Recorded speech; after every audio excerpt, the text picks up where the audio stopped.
Hello बच्चों, फिर से शुरुआत करते हैं कल के लेक्चर को कंटिन्यू करते हुए।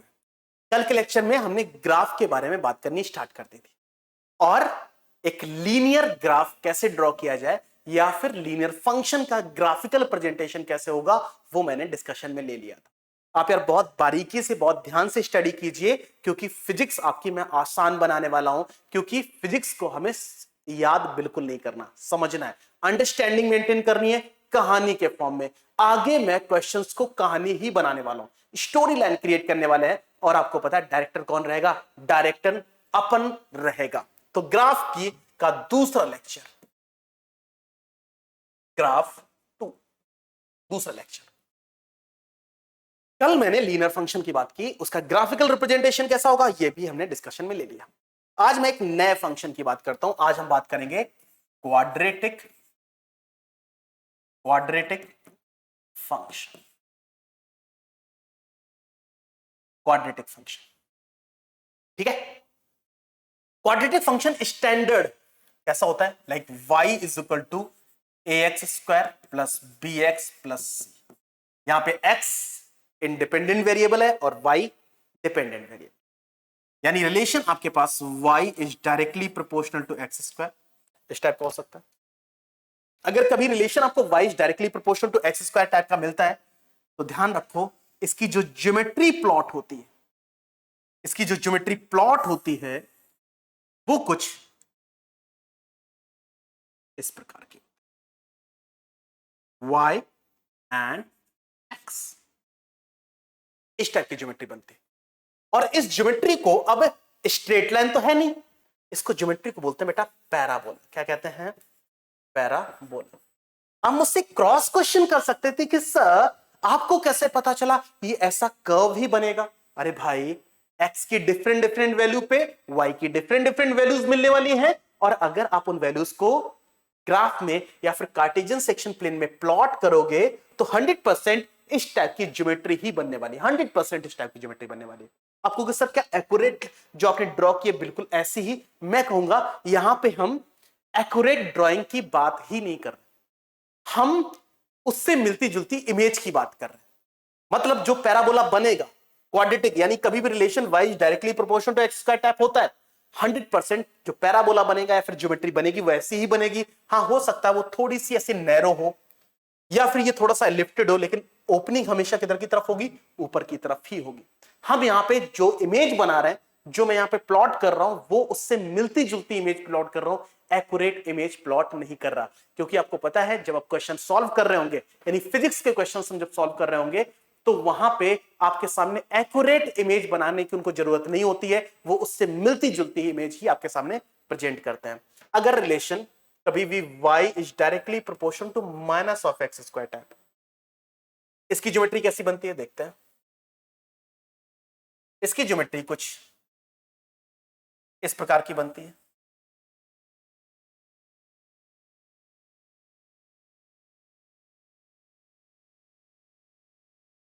इस टाइप की ज्योमेट्री बनती है, opening downward, y axis and x axis, इस टाइप की ज्योमेट्री बनती है। ये मैं मिलती जुलती ज्योमेट्री की बात कर रहा हूं, मैं एक्यूरेट ज्योमेट्री की बात नहीं कर रहा, मैं उससे मिलती जुलती ज्योमेट्री की बात कर रहा हूं। ये आपके पास y directly proportional to X square type relation आएगा तो इस टाइप की ज्योमेट्री बनाएंगे।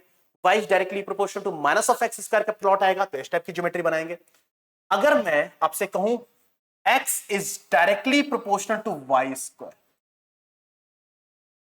यानी यहां पे आपके पास डिपेंडेंट वेरिएबल और इंडिपेंडेंट वेरिएबल के बीच में कुछ इस प्रकार का रिलेशन अगर आपके सामने होता है तो उसकी ज्योमेट्री जो बनाते हैं आप,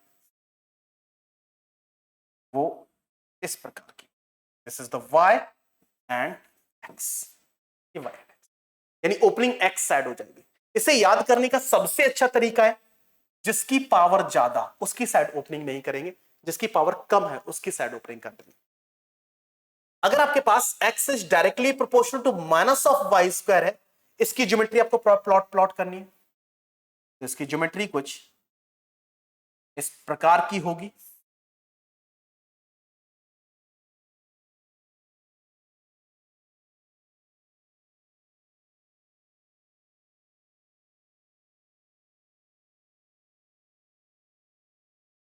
ये this is y and x Cartesian section plane.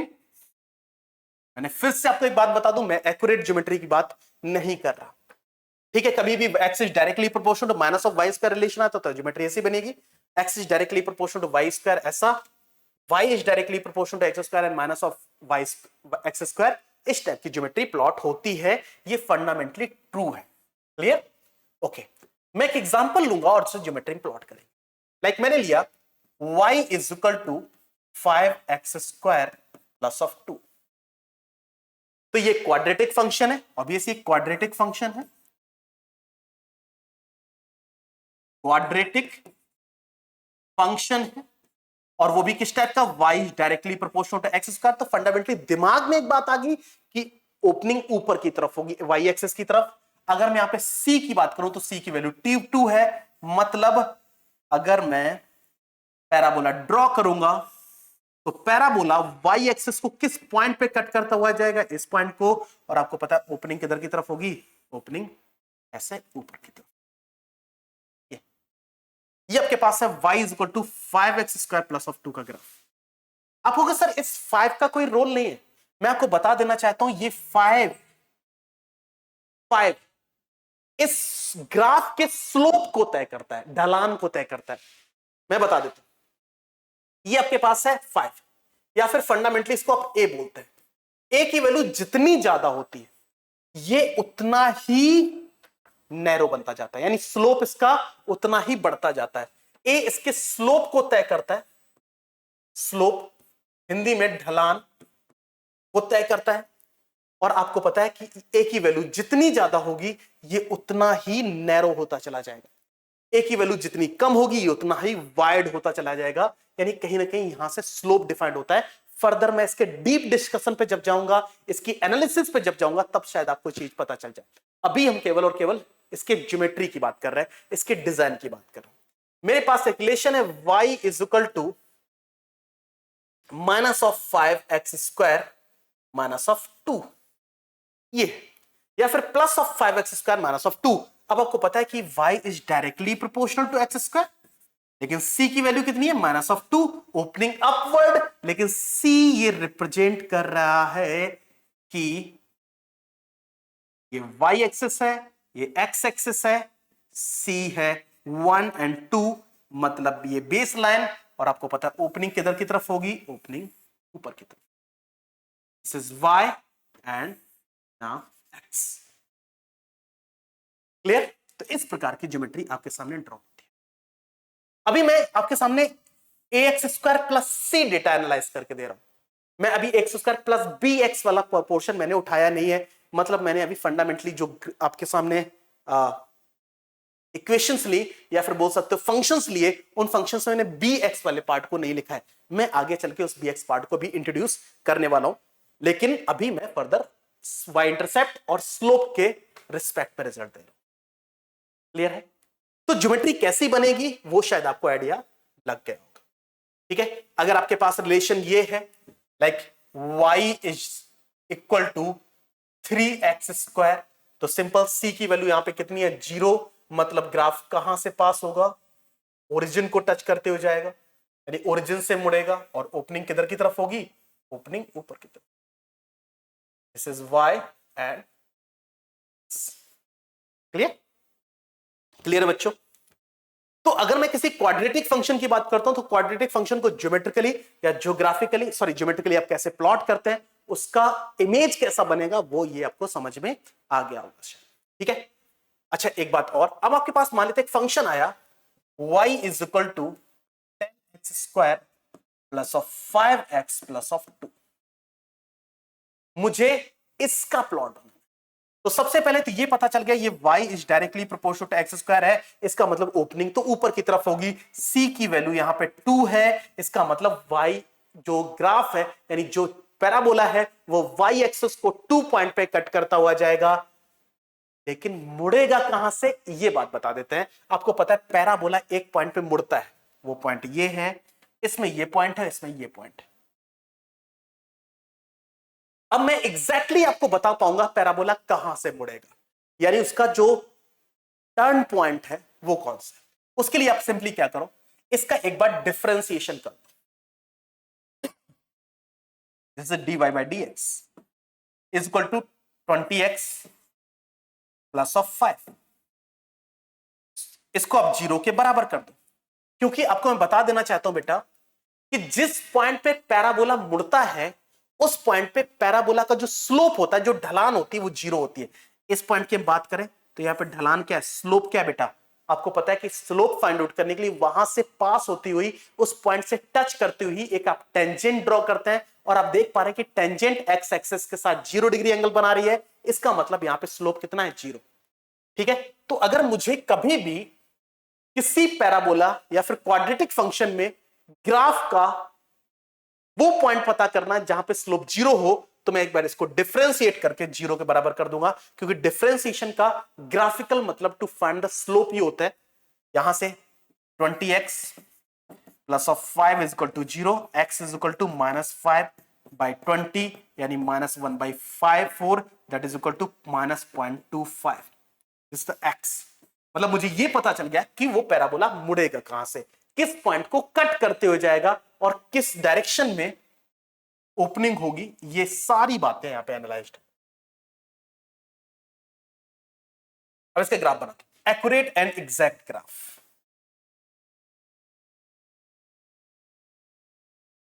ये y एक्सिस है, ये x एक्सिस है। पैराबोला कहां से मुड़ेगा, -0.25। ये 1 है, -0.25 यहां पे होगा, मतलब पैराबोला कहीं ना कहीं इसके सामने से मुड़ेगा और इस पॉइंट को यानी इस पॉइंट को कट करते हुए जाएगा। तो देखते हैं, ध्यान से देखना कैसे ये ग्राफ बन रहा है।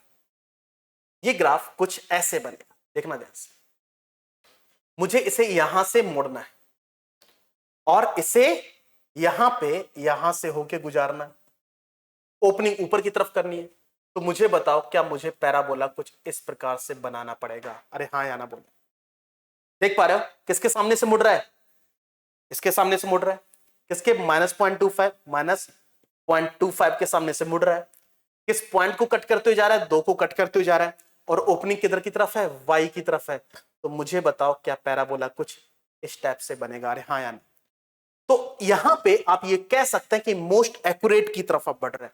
तो यार अगर आपके पास कंप्लीट इक्वेशन आती है या फिर कंप्लीट फंक्शन आता है, तो उसका ग्राफ प्लॉट करना हमारे लिए आसान रहेगा, मुश्किल कुछ नहीं है। सबसे पहले तो ये चेक कर लेंगे कि उसकी ओपनिंग किधर की तरफ होगी।